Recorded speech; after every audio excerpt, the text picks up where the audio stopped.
इस गांव में 50 से ज़्यादा ऐसे घर हैं जहाँ पे मूर्ति बनाई जाती है और तकरीबन पता नहीं कितने ही ज़्यादा आर्टिस्ट। हम जादू देखने बैठ जाते हैं या कोई सांस्कृतिक कार्यक्रम देखने बैठ जाते हैं तो 10 मिनट के लिए हमारे माइंड ऐसा हो जाता है कि वही काम मैं भी करूँगा करके। तो थनौत में मूर्ति बनते देखकर मतलब यहाँ के हर बच्चे के माइंड में यही होता है कि मैं भी मूर्ति बनाऊँ। इसे सेंट्रल इंडिया का हब माना जाता है मूर्ति कला के लिए।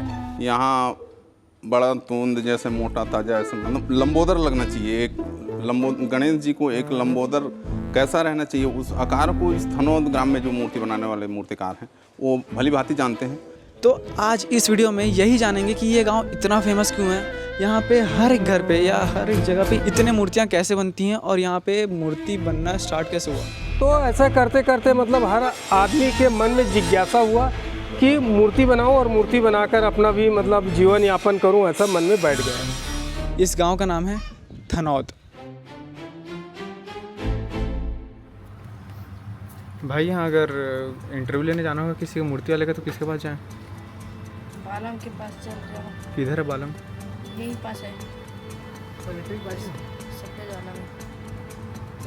वही मेन है क्या यहाँ का? हाँ वही मैंने और राधे श्याम पे। तो ये प्रेम बालम लोग चालू किए गए यहाँ पे? यहाँ बालम सबसे पहले चालू किया। अच्छा। प्रेम उसका भाई है, राधे पे उसके के फैमिली के हैं। ये तीनों मतलब नामी आदमी।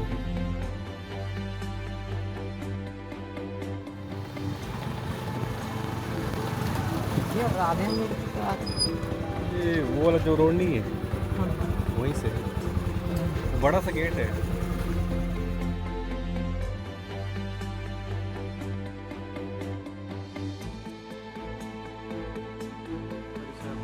मैं मूर्तिकार राधे श्याम चक्रधारी जो दुर्ग से 12 किलोमीटर अंदर गांव लगा हुआ है थनौत, जिसको ऐसा कोई प्रदेश नहीं है कि नहीं जानता होगा थनौत को, ना ऐसा कोई सिटी होगा हमारे छत्तीसगढ़ के अंदर और ऐसे 4-5 प्रदेश के अंदर कि नहीं जानता होगा।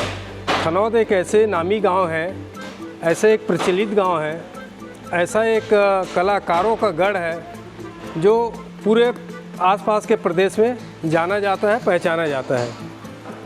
और मूल जो काम है यहाँ के कुंभकार समाजों का वो मूर्ति बनाने का है। जी मेरा नाम मूर्तिकार शिव कुमार चक्रधारी है।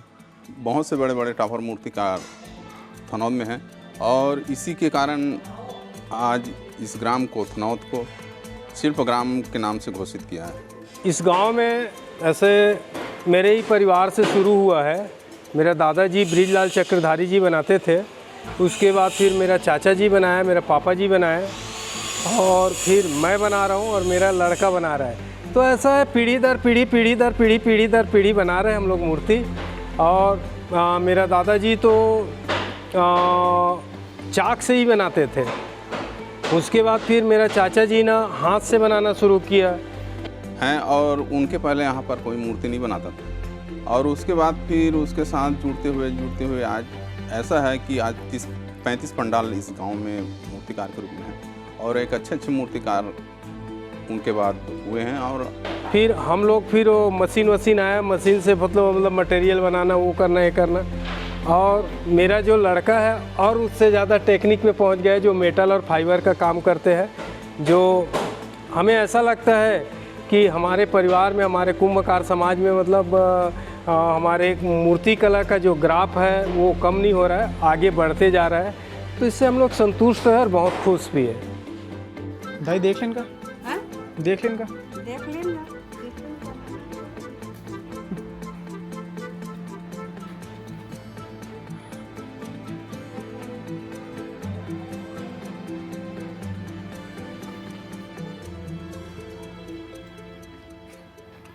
यहाँ इससे नहीं छोटे छोटे वाले बस बनते का? यहाँ से कितना खरे छोटे छोटे वाले बने? देख के देखूंगा छोटे बड़े 200-300 ऐसे हुई। अब मूर्ति बनाने का काम तो अपन जनवरी से स्टार्ट हो जाते भी, क्योंकि इसमें बहुत सारा प्रोसीजर है, जैसे मिट्टी, पैरा, रस्सी, मिट्टी नदी से लाना पड़ता है। पैरा जो है धान कटाई करके अपन खुद यहाँ से गांव से लेते हैं। यहाँ की जिसके पास सुविधा है वो अपनी खेत खार से अपन पैरा उपलब्ध कराता है। उसके बाद लकड़ी फड़ाओ फिर लाओ, ऐसा प्रोसीजर जो चलता है और ये तकरीबन नवरात्रि तक कंप्लीट होता है। ऐसे एक मूर्ति बनाने में हमको जैसे 10 से 12 फीट का मूर्ति है, तो एक मूर्ति में अगर सुंदर से सुंदर मूर्ति बनाए ना तो उसको अपन 4 आदमी बनाएंगे तो 1 महीना लगेगा। और 1 महीना लगने का कारण यह है कि जैसे मिट्टी है तो अभी मैं थोड़ा सा काम कर लूँगा, दूसरे मूर्ति में चला जाऊँगा, लेकिन एक मूर्ति बनाऊँगा तो फिर टाइम पास होगा इधर उधर। तो एक ही मूर्ति बनता है 1 महीने में, और 1 महीने में 10 मूर्ति भी बन जाता है। थनौद में जो मूर्ति बनता है गणेश जी का, उसका बनाने का ढंग ही अलग है। जैसे उसका बनावट ही ऐसा, यहाँ बड़ा तूंद जैसे मोटा ताजा ऐसा, मतलब लंबोदर लगना चाहिए। एक गणेश जी को एक लंबोदर कैसा रहना चाहिए, उस आकार को इस थनौद ग्राम में जो मूर्ति बनाने वाले मूर्तिकार हैं वो भली भांति जानते हैं। और जैसे और दूसरे जगह जाओ तो फिर वो पतला जैसा भी जो मिलता है तो हट के होता है। और यहाँ पे दूसरी बात बताऊँ मैं कि कलर कॉम्बिनेशन जो है यहाँ पे कुछ अलग है दूसरे जगह से, इसलिए। और सबसे बड़ी चीज़ यहाँ पर फिनिशिंग, मूर्ति की बनावट से कलर पेंटिंग तक जो फिनिशिंग होती है, इसके कारण लोग बहुत दूर दूर से आकर यहाँ से मूर्ति ले जाते हैं। थनौद का मूर्ति ऐसा है कि एक बार थनौद का मूर्ति बिठाया ऐसा मन में उनका वो रहता ललाहित। और थनौद का मूर्ति जितने भी हमारे आसपास के प्रदेश है, उड़ीसा है, बिहार है, महाराष्ट्र है ना, तेलंगाना है, और ये क्या बोलते हैं झारखंड है और छत्तीसगढ़ है ना। अभी जैसे कि नागपुर, मुंबई, पूना, ये सब यहाँ जाना शुरू हो गया है मूर्ति। अब अभी तो क्या है, अब 17-18 फीट की भी मूर्ति बन रहे हैं यहाँ।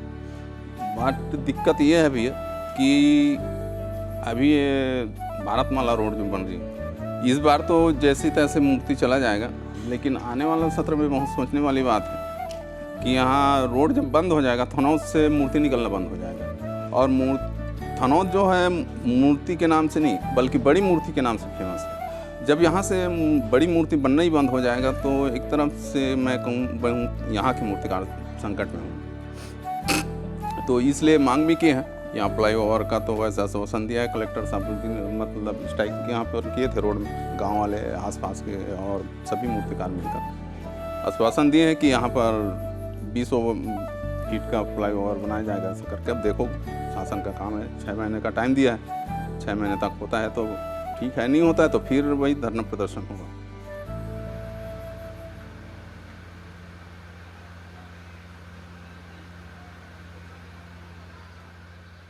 भैया आप लोग यहीं से हो क्या? यहीं से हो क्या? आप लोग भी मूर्ति बनाते हो क्या? हाँ, बाहर के हैं लेकिन यहीं आते हैं मूर्ति बना। कहाँ से आए हो आप लोग? आमदी धमतरी। तो आपके कब से यहाँ पे काम कर रहे हो यहाँ? अभी लगभग 2 महीना हो गया।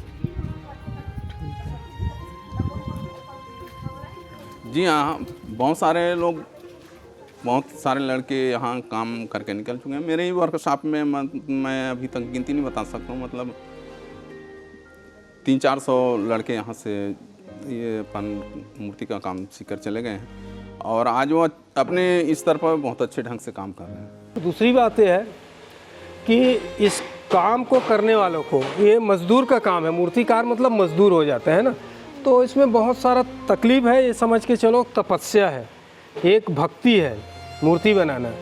तो हमको गर्मी में बैठना पड़ता है और धूप में रहना पड़ता है, ठंडी में रहना पड़ता है।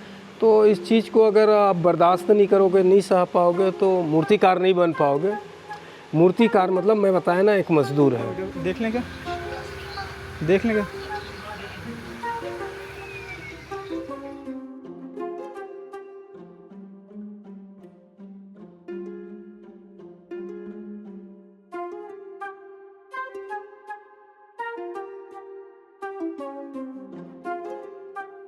बस यही चाहता हूँ कि मैं गणेश जी का मूर्त पीओपी से न बिठाए और पीओपी का मूर्त न रखे घर में। जो एक मिट्टी है, कुम्हार भाइयों के हाथ से बना हुआ मिट्टी का मूर्ति, उसको अगर आप घर में रखते हो तो बप्पा जी बहुत संतुष्ट हो जाते हैं और बहुत ही खुश हो जाते हैं। आप जो मांगो वो देते हैं। और गणेश जी का पूजा करने से एक बहुत ही बड़ा फ़ायदा है कि 5 मूर्ति का पूजा होता है, रिद्धि, सिद्धि, गणेश जी और लक्ष्मी, सरस्वती। और इतने ही चीज़ का आदमी को ज़रूरत है आदमी को ज़िंदगी जीने के लिए।